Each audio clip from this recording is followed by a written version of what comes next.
What's going on, YouTube? Kimmy here, back with another video, and today we have some form of news about the One Piece remake. It's called The One Piece, right? Or the One Piece remake. Anyway, it's been like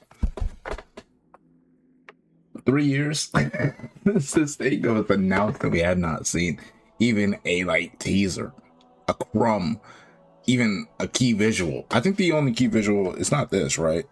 It was the one where Luffy standing on the cliff or something. I think so, right? So I mean, we like an actual updated key visual. It's been a long time. So we in it for the long haul. But yeah, it seems like there was an interview of some sorts, and Pew Piece has gotten the scoop for us on the Twitter or the X media. Do you guys still call it? I be calling it Twitter still. I know people call it X now because it's been like what, a year or like a year and some change. It's been called X, but bro, I still be saying Twitter. It was Twitter when I was a teenager, and it's gonna be Twitter till I don't know, God willing, whatever.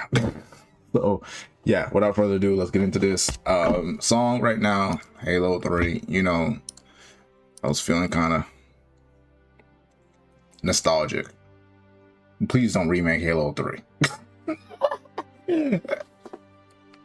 If you guys don't know, Halo is one of my darlings, and to see it turn into what it is now.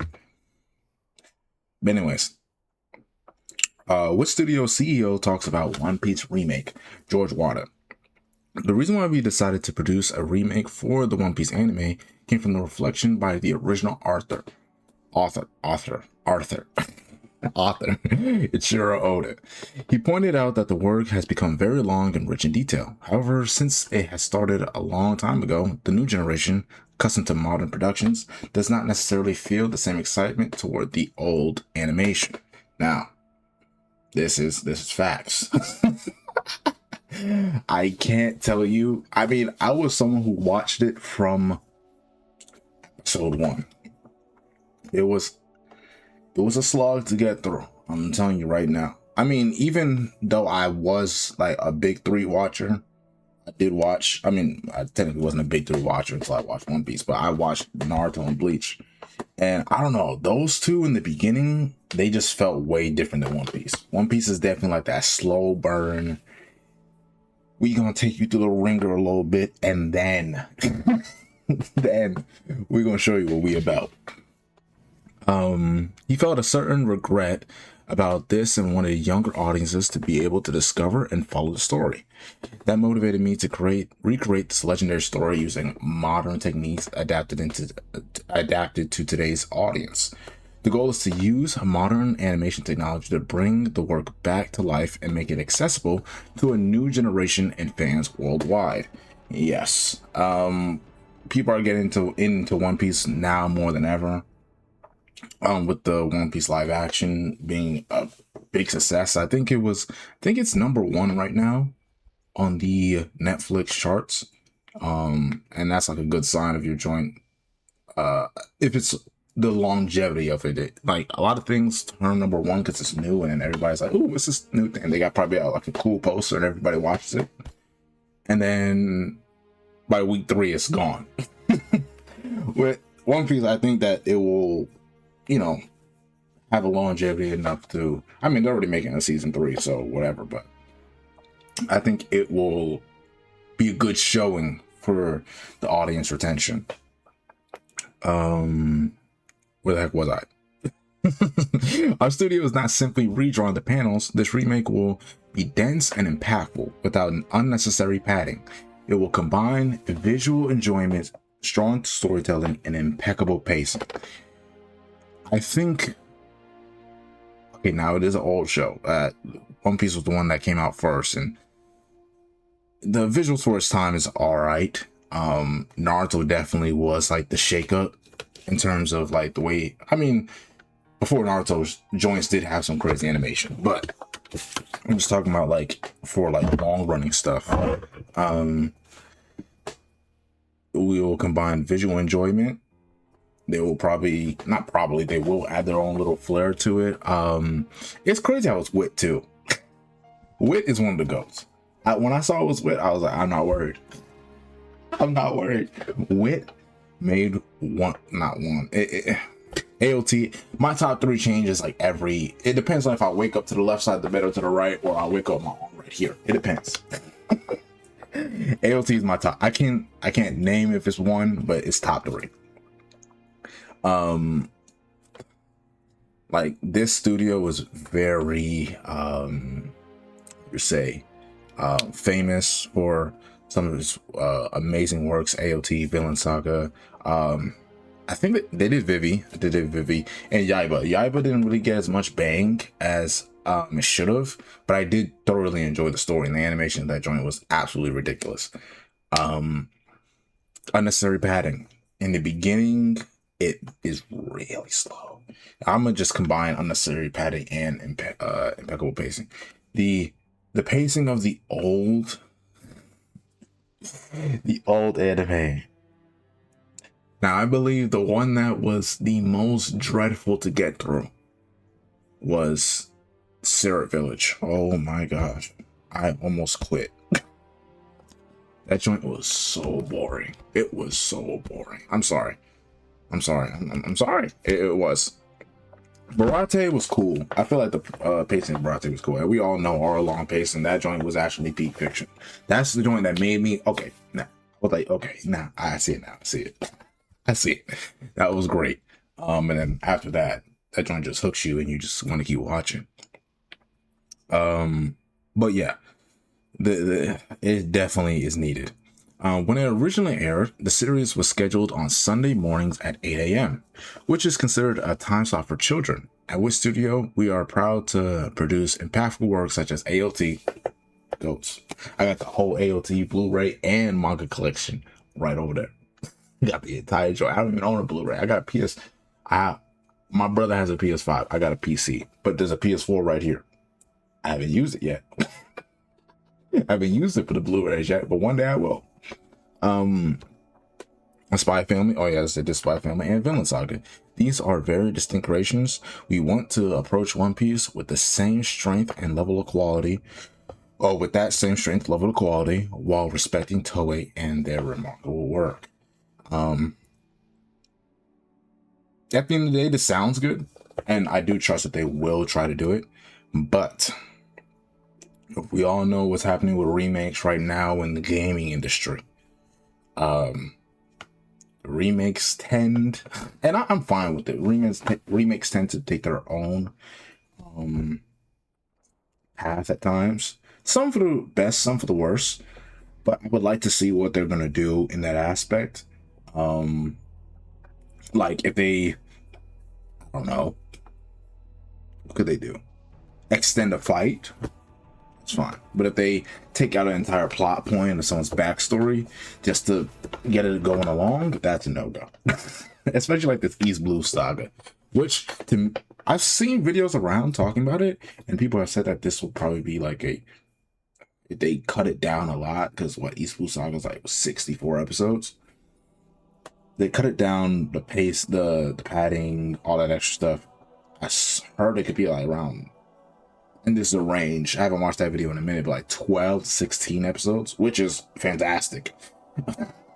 Which is great and fantastic. But we'll just have to see. The biggest challenge in creating a work like One Piece lies in the immersed size of its fan base and in surpassing their expectations. Over the years, fans have built their own vision of the story. We want to create something that goes beyond that imagination, and these are big words.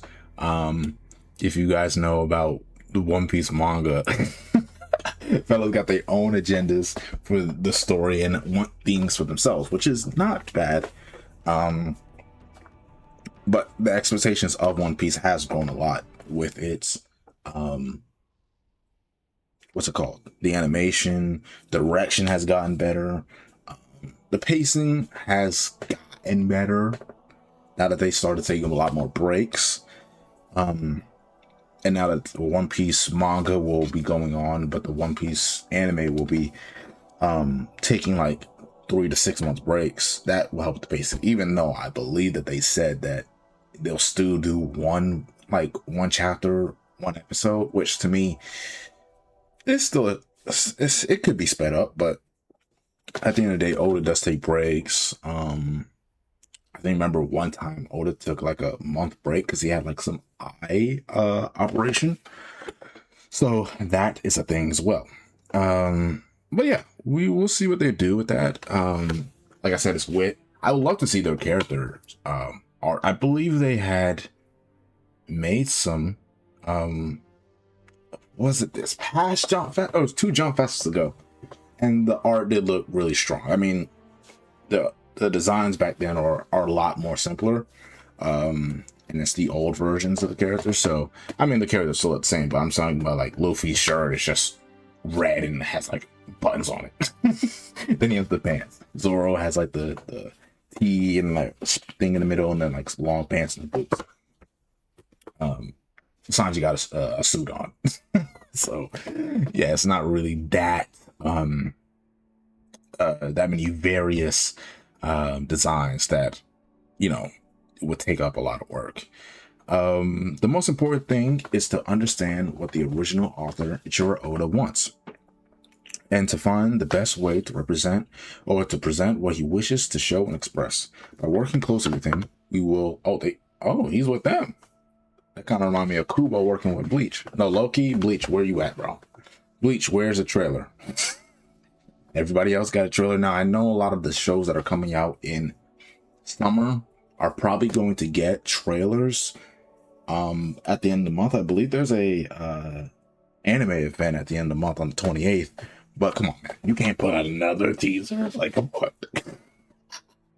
Like, we starving over here.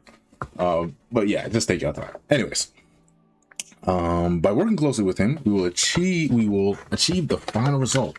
This work is very close to Oda's heart, and he knows it better than anyone. His vision will guide us. With Netflix, they are working with Netflix. But damn, yeah, wait, hold on. With Netflix, we now realize that our works are watched all over the world. That is kind of crazy. How like in the last close to a decade, because I would say the first showing of international appeal to anime was AOT. Yeah, I'm an AOT glazer. But it's factual. I'm a glazer, but it's factual. Was AOT? AOT was all over the place when it was airing. But I would say the boom happened again with Demon Slayer, because Demon Slayer, even though AOT is a very remarkable show, and that literally, anyways, we don't have to go into that, but it's an international beauty. But Demon Slayer is a lot more simple. It's easier to get into. You don't have naked, gigantic, humanoid beings eating each other.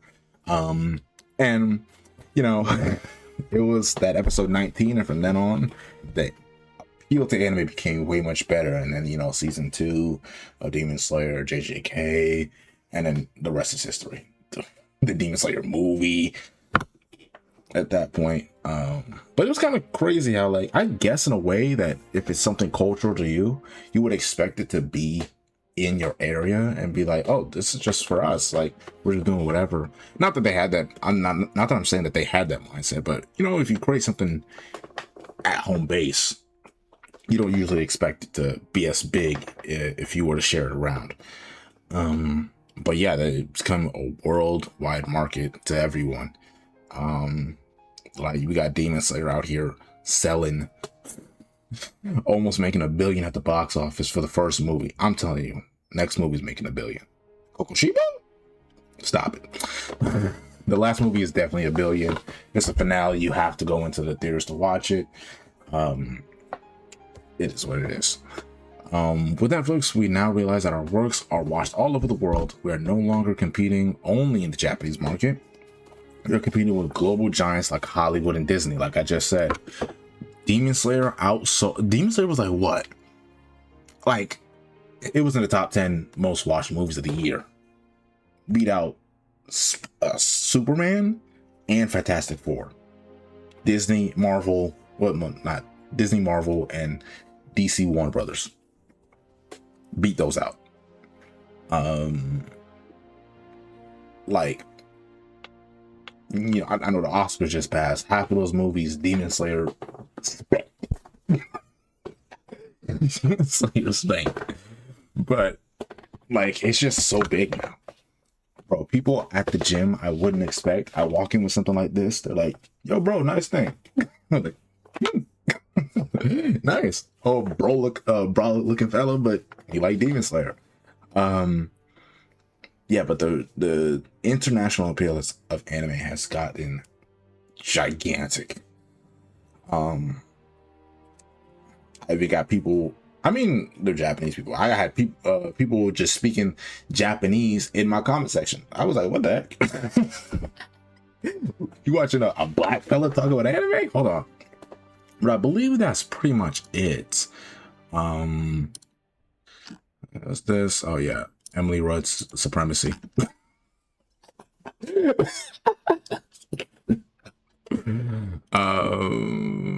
Yeah, that's basically it. That was pretty much our studios won't redo. Okay, I just saved a bunch of this stuff because I thought it would be different, but oh yeah, the One Piece remake will have no pacing issues with modern animation and things. So yeah, these are all just things that I liked before. And here's a to take me home. Okay, not enough. But I thought this was pretty funny. This is something that if you only read the first 2-3 sentences, you'll be like, "Yo, what is this guy talking about?" Well, you have to read it. Seriously? I was excited about the One Piece remake, but this ruined that. Why do they always have to change things? Why can't they just follow the original, what the original word does? How is the One Piece gonna be One Piece without the stretching? How do you expect that to work? How's Luffy even going to fight people if he can't use his devil fruit? Yeah, so I thought that was pretty funny there. But yeah, tell me what you guys think. Do you guys think that this will be a success? And when are we actually gonna get this? Because this doesn't even have a release date. It was literally shown 3 years ago. Hasn't happened since then.